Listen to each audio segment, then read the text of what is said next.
So if great apes have this capacity for at least the cognition associated with language, what is it that are, what sorts of changes in the human genome and thusly the human brain give us the capacity for complex spoken language? We've got to um, we've got to recognize what that evolutionary step was that was necessary to translate this cognition into spoken language. And so there is one gene that's been highlighted, the FOXP2 gene, that helps to explain why humans speak. We have a different variant of this gene than do chimpanzees. There are some humans who were born with this chimp version that don't have the motor control, the fine motor control of the lip and tongue necessary for clear speech, and so they have words that are slurred together. So think about if you've ever heard someone who's had a stroke speak. Or even just friends when they're drunk, that slurring of words that kind of muddies language and helps to is related to an inability to enunciate. This human version, based on a molecular clock, appears roughly 150 to 200,000 years ago. So about the time that anatomically modern Homo sapiens evolved.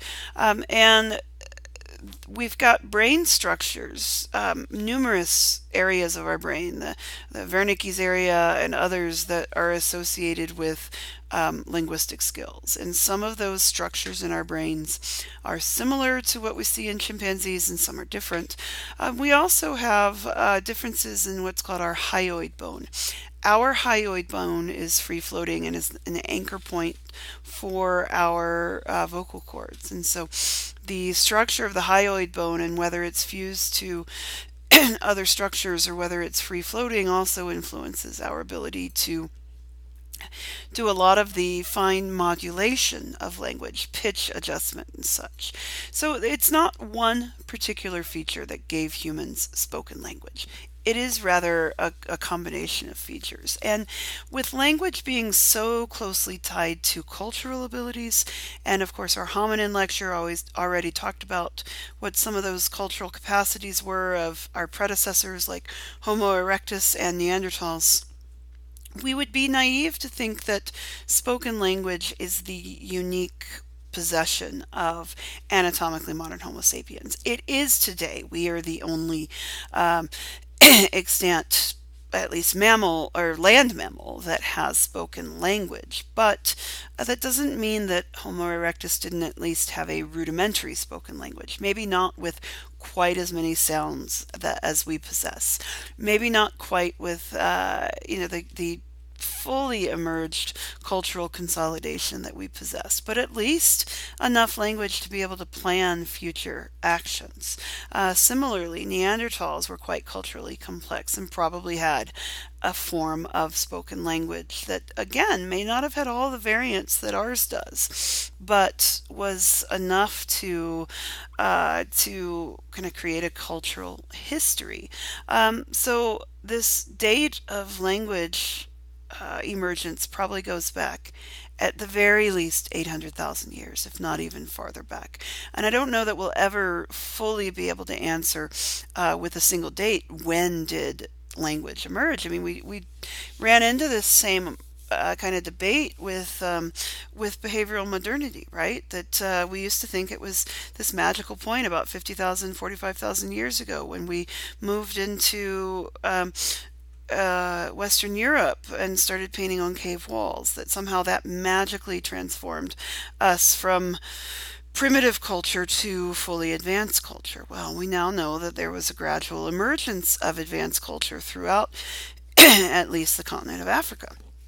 And so the same thing is probably going to hold true with language, that it wasn't one event magically 150, 200,000 years ago that resulted in fully modern human language, but rather that we had this slow emergence through our evolutionary predecessors as well. There is no doubt, though, that language offers us a distinct advantage. It allows the transmission of cultural information to be stored in a group for longer periods of time and to be transmitted fairly easily, initially before writing through oral traditions. Now, language is, or the way that we communicate is, it's not simply something that's spoken. We do a lot of communication through body language as well. And so, though our words may transmit facts, our words may transmit the what we say, a lot of the what we mean is transmitted through the how we say it, through the nonverbal cues that reflect our emotional states and intentions. If we think about modern communication, particularly social media, particularly technology and how we communicate through technological forms, this might create problems. And so, specifically, when we utilize text messaging and online messaging, my preferred method of humor is sarcasm. That can convey at least a bit in these audio lectures, but wouldn't necessarily convey in written forms. So in comments on discussion boards or something like that. Uh, we have innovated methods to try to convey things like sarcasm, like emoticons or abbreviations, that would normally capture aspects that would be included in the tone of voice that we use, that would be included in our laughter and our facial expressions. In an online venue, these may be misinterpreted.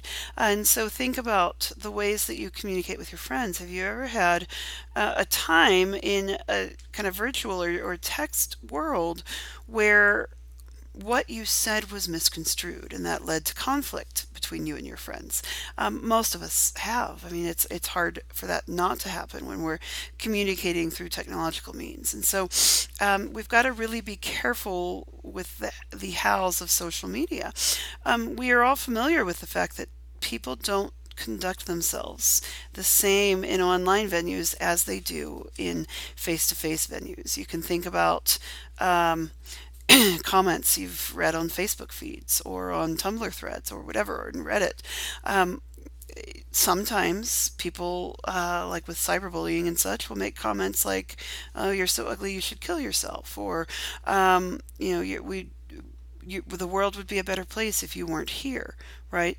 Those things can be very hurtful in that kind of online format, and these are not things that you would typically say to someone's face. My kids just watched the movie Wonder last night, so this is kind of on my mind. It's also been in some of the documentaries, like the documentary Bully. There's a newer movie that came out called Eighth Grade that brings up the kind of trauma that many of us may have experienced during middle school, and that it again, this cyberspace creates a kind of venue where people say things that are incredibly mean under this condition of anonymity that they wouldn't say to someone's face. Now, granted, I mean, middle school bullying, um, it was bad even back when I was in middle school, which was before the advent of the internet and cell phones. But it's certainly gotten worse. It's been exacerbated with modern technology, with these conditions of anonymity, with being able to kind of never escape from your bullies, really. And so this certainly has to be on our mind. One other reason why I bring this up is because um, you're doing a lot more as to classify yourself as part of the millennial generation. Um, the reality of life today is that we do a lot of our communication in a virtual realm. We send emails to people. I mean, heck, we're not even meeting face to face for this class. So when we communicate, it's happening in a cyber context. You've got to recognize that you communicate differently in the cyber world than you do in the real life. I mean, this is what stands behind my statement of netiquette for an online course. People, when they only communicate through a virtual realm, may even lose some of the abilities to communicate face to face. So, I bring this up in some of my undergraduate classes specifically because at some point you're going to have to leave college, and you're going to have to engage in job interviews. You're going to have to engage with the public, depending on what your chosen field is. And so you still need to be aware of how you present yourself and how you say things. It is an actual field of study. It's called kinesics. This is the study of communication through body movements, stances, gestures, and facial expressions. Linguists pay attention both to what is said, but also the how of what it is said. And culture plays a role in how we communicate.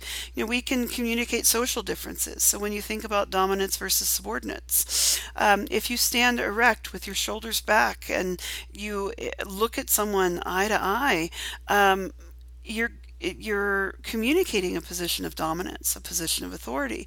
In a subordinate role, like an employee versus a boss, that might not go over so well. You might communicate the wrong kind of message. You might communicate a message that says that you are intolerant or that you are a bully in the workplace, right? When we think about even something as simple as how we greet people, we see cultural differences. For example, when I meet a new person in the United States, I generally shake their hand. When I meet a new person in Europe, we often kiss on the cheek, right? If I were to come up to you, professor to student, the very first time that we met, and kiss you on your cheek, you would probably at the very least think, how weird. You might even think, sexual harassment claim, right? So we have to recognize that cultural differences can result in miscommunication in something like an allegation of sexual harassment when in fact it is just miscommunication. That's not to excuse sexual harassment, right? But perhaps when we are engaged in a climate that has a lot of international in exchanges, maybe we need to have cultural sensitivity training as well. What is unacceptable in the United States versus Europe for a first greeting, or what is acceptable in China but not the U.S. Right? So this brings us to the second TED Talk that you can watch, and that is one by Amy Cuddy, and it talks about this kind of communication through body language. Amy Cuddy's message is basically fake it till you make it. Can you exude confidence in a context in which you've got a lot of anxiety and insecurity? And so again, you will have your choice of 3 of these TED Talks. The requirements will be posted in the assignment tab.